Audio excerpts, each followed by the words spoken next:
Mister, how do you operate this Twitter thing or this Instagram thing or whatever the heck? You're supposed to know all this stuff. Anyway, welcome back to the show.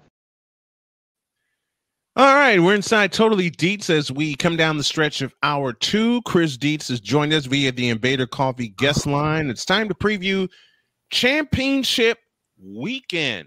Not just championship Saturday, but championship weekend. And this is the point where I want to bring up with Dietz when we talk Boise State. They host the championship game, do they not, or do they play it somewhere else? No, they're hosting. They host it. Okay. Mountain West does it by best team. Okay, so the Mountain West title will be played on the blue turf. That ain't. Yep. Oh boy, and their opponent is UNLV. Oh, they're gonna run them over. I'm sorry. The running Rebs are gonna get run over. Well, we mentioned it before. Yeah. This game is not just this is not just Boise State getting into the playoffs. This is not just Boise State making a statement. Yep. This is Ashton Jeanty. This is his chance to win. This is his chance to steal the Heisman.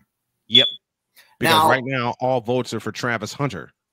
That's what I want to get into. That's what I want to get into with the Heisman. The Heisman Trophy. We saw it last year. It's no longer the best player in college football. It's a popularity contest. It is. And now, everybody is talking about Travis Hunter and Travis Hunter and Travis Hunter and Travis Hunter. And where's Colorado? They're sitting at home. They're sitting at home. Meanwhile, Ashton Jeanty has Boise State on the brink of a playoff, possibly a bye in the playoff. Yep. No one had that coming. Nope. No one saw. Nobody is talking about Ashton Jeanty. Nobody is talking about Ashton Jeanty.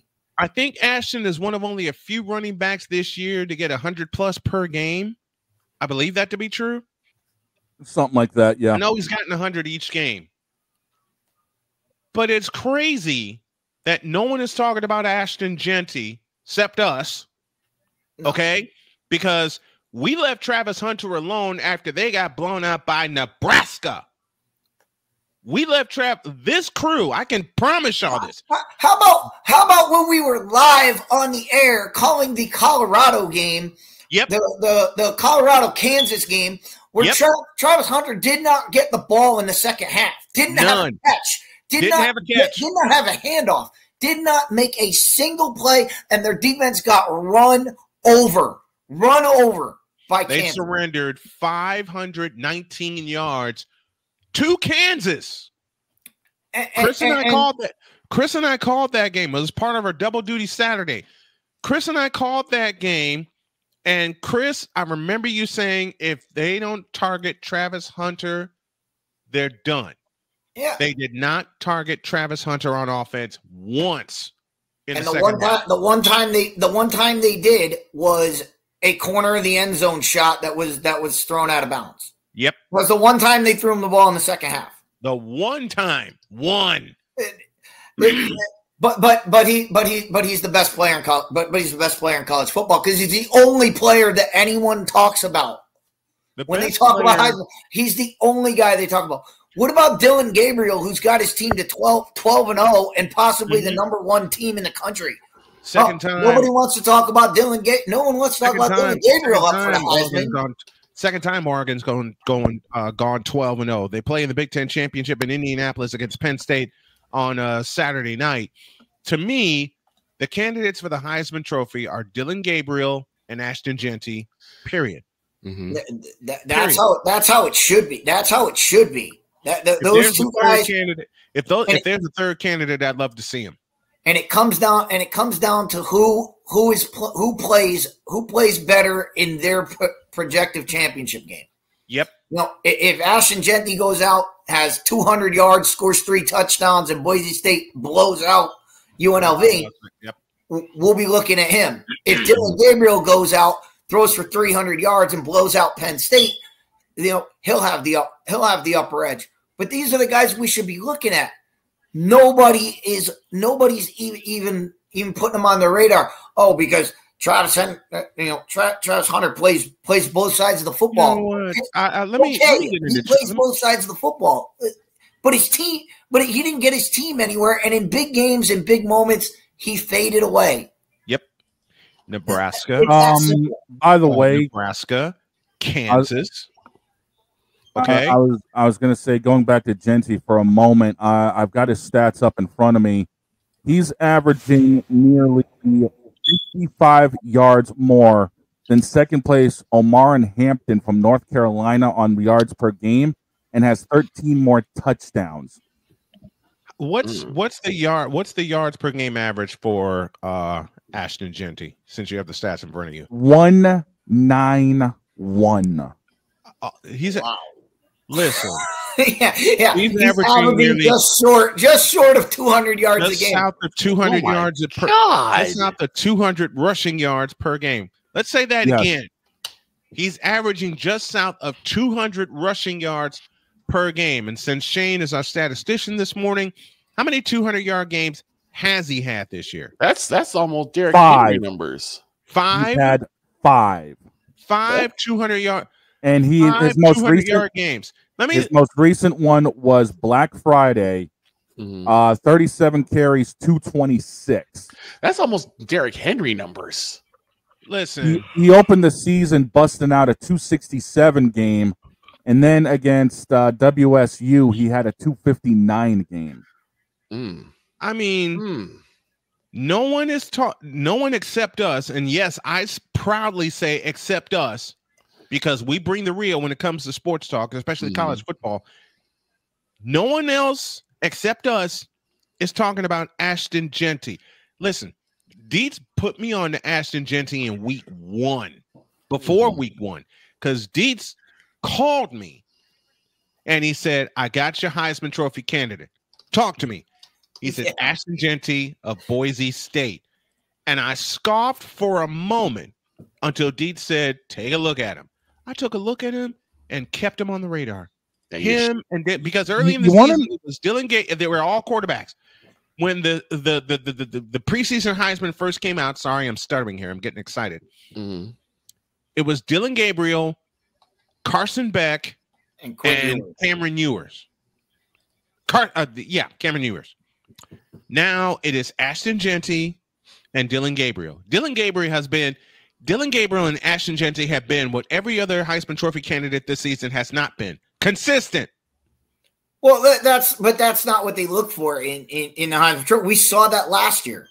True. We saw it last year when Blake Corum was the only player in college football, not Division I, not Division II, all of college football, every division.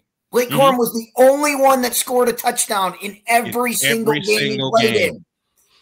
Consistently good. And didn't even get invited to New York City. Didn't get a vote. That's when I came on this program and I said the Heisman Trophy is dead. It is a dead award. It is a popularity contest. And Snowman, what were we just talking about to start the show? What were we just talking about to start the show? Hall of Fame stuff. Yes, Hall of Fame. And Dana said it. Dana Reagan from Hebron said it. It's a popularity contest, man. The same way that they find ways to snub people like Roger Craig, they find the same way to snub people for the Heisman. And they're doing it again. Yes. Because, Dietz, I got to applaud you, because every week last year on this program, you said Blake Corum is your Heisman Trophy winner and he won't get a single vote. That was Dietz's argument. I watched Blake Corum. He's right, and he's been right.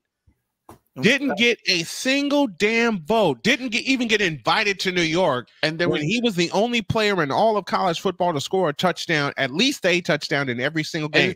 And now you got Ashton Genty, who is averaging just south of 200 yards a game, and no one except us is talking about him. And just put that in perspective. He's averaging almost 200 yards a game at Boise State.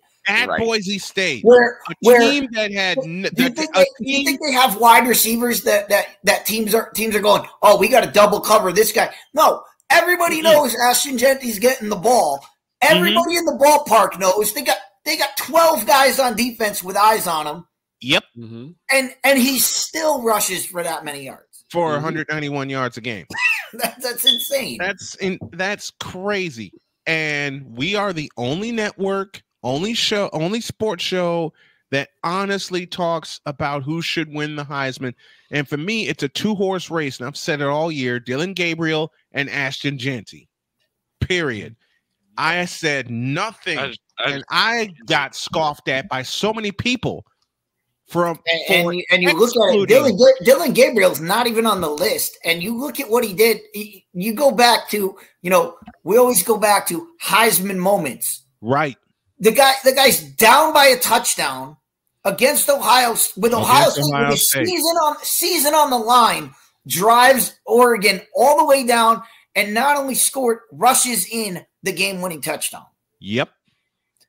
I mean, why isn't he on the list? Because no one wants to see true greatness honored. That's all I can say. They're also will question like, well, what school does he go to? And if it's not one of those schools that, and if it's not one of these big name programs, it's only the number 1 team in the country. Right. Yeah. Dietz, say that again, please. You can't pull that card. You can't pull that card when the team is the number 1 team in the country, and they won the biggest game, and he led the game-winning drive. But I will say this, and it's something that Shannon Sharp used to say back when we were talking about other individuals for the Hall of Fame. If they like you, they will come up with every single reason to get you in. If they don't, they will find every excuse to keep you out. Roger Craig, hello. And a lot of that goes back to where Dylan Gabriel started his career. He started at UCF. Yeah. Then he went to Oklahoma. Then he spurned Oklahoma to go to Oregon. So a lot of this, the only argument I could see, and it's not an argument, but I could see them making is, well, he's in his 6th year. He's got that extra year because of COVID. Mm-hmm. Well, you gave that to him. I didn't give that to him. He's on the field, so it counts. I mean, you can't hold that against him that you allowed him to play. It's the same thing that. And I hate bringing this name up because y'all know how much she pisses me off. It's the same thing that Cheryl Swoops was talking about in terms of Caitlin Clark breaking records. Well, she's had an extra year to break the record. She didn't do it in 4 years.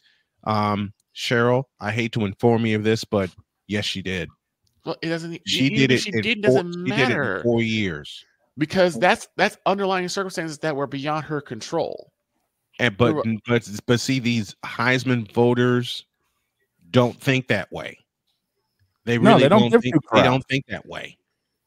They don't give two crap. Nope, they don't. And it's stupid. It's absolutely freaking stupid to think that. Okay? It's stupid to think that. Dana Reagan from Hebron. Yeah, but the old Pac-10 was overrated, so teams from there got passed over in favor of winning tradition teams in the South and Midwest. So true. Well, now it's not a Pac-10. Now it's a Big Ten. Now it's the Big Ten. I'm pretty sure everybody knows the Big Ten. I'm pretty sure everybody knows who the Big Ten champion is going to be. I mean, this is what I'm talking about. If Dylan Gabriel goes out and throws for 300 yards in the Big Ten championship game and still gets left off the list, we're all going to be sitting here going, what are we doing? Why are we doing this? Right.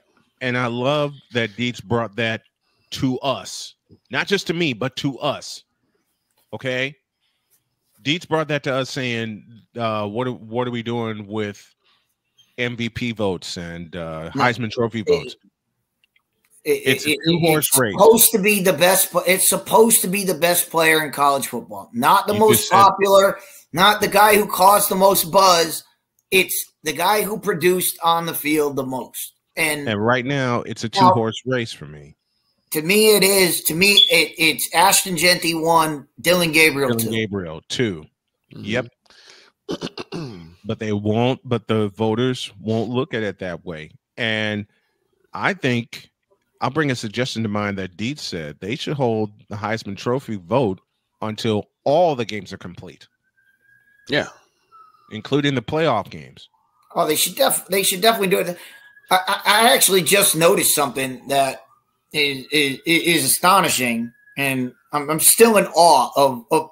So Army is playing Tulane this weekend. Mm-hmm. In the American Conference Championship. Yes. And it pushed the Army-Navy game back to next week. Yeah, because this is usually the weekend for what are we doing? What are we doing? Yeah, it pushed the game to next week because Army has to play in a conference championship game. Figure that one out, folks. Figure that one it's out. Weird. I can't. I can't figure it out. I can't make sense. Can't make sense of this. You can't make this there's up. no structure with that. There's no structure. None. Where are they playing Army Navy this year? I think in New England. Yeah, it's in Foxborough. I think it's in Foxborough. It's in Foxborough? It's in Foxborough. What?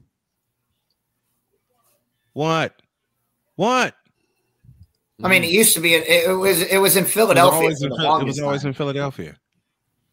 Droid, what's up? What, Droid? As if I thought it couldn't get worse. It's gotten worse, has it? Army playing in the land of Kraft mac and cheese. Oh, you stupid idiot. In the former land of Kraft mac and cheese. It's probably a closer trip for them. Mm-hmm. Yeah, because they play in West Point, New York. Usually they play in West Point. Usually Army Navy was held in Philadelphia. Well, usually they always do it. They always do it in an NFL stadium, and so they just rotate. And yeah, it's a rotation now between the Meadowlands and Foxborough and Philadelphia and Washington D.C. Yeah, which reminds me, hey, Washington D.C., clear some land and bring back RFK Stadium, will you please? All right, actually, hold up. We actually had it switched.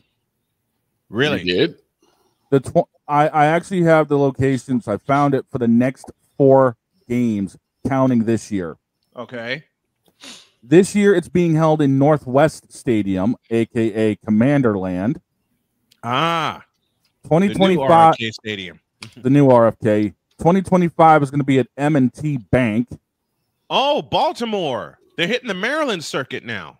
Nice. 2026 is in MetLife, and 2027 goes back to the Link. You know what? Dear Washington, D.C., please bring back RFK Stadium with all the modern amenities and move the Redskins. Yes, I said it. Redskins back to RFK Stadium. Bring the name back. Bring the chief back. I know this is a sidebar from what we're talking about. We're getting ready to go to a break, but please allow me this sidebar. Listen. To the stupid people that dropped the threat of removing sponsors from Washington, the Redskins. Let me be the owner of the Redskins. I'd be so proud to have the team called the Redskins. And in the midst of political strife, and we don't talk politics here, thank God we don't, but in the midst of political strife, give me this button. I'd have told all of them 2 words. 3, actually. And Victor, you know them well. Yep. All y'all. The Redskins are staying the Redskins. Snowman, your sidebar may actually have some backup. They won't call it RFK. They won't call it RFK Stadium anymore. That will not happen. They may actually be looking to revitalize RFK. Well, it will not be called RFK anymore. I can guarantee you that, especially after what happened this past November. Yeah, true. Here's the thing, though. RFK that's not going to happen. The NFL's not going to allow that. Hold up. According to Newsweek, I'm looking at this right now. Commanders owner Josh Harris has expressed support for a name reversal since he took the team over last year. Harris and NFL Commissioner Roger Goodell visited Capitol Hill on Monday to lobby for a bill that would help revitalize RFK Memorial Stadium and bring back the name of the Redskins. Give me this. How long ago was that article written, Shane? Because what we do here, start of this month. Okay. Because what we do here is cite our sources and actually bring the true news to people. Okay, Dietz, I owe you a ton of thanks, brother, for hanging with this show for the past 8 years, hanging with my network for the past 8 years, with all the changes that have gone on from ISNet to Arena Sportsnet to now Snowman Sportsnet. I mean, brother, I love you very dearly. Thanks for coming on every Thursday and providing your insight. You're awesome, man. Hey, there's one thing that doesn't change. We could change the landscape. We could change where we post. The thing that doesn't change is we bring the truth. Yes. From the first time we ever combined with Fit Down Sports to now, I'm gonna have Hail to the Redskins take us to a break. Shane, get that button ready. We're going to a break. And when we come back, we got more college football madness inside an hour 45-minute edition of Totally Dietz. All right. Truth only here. Thank you, Dana. The hottest of hot takes and the coldest of cold hard facts. Hour 3.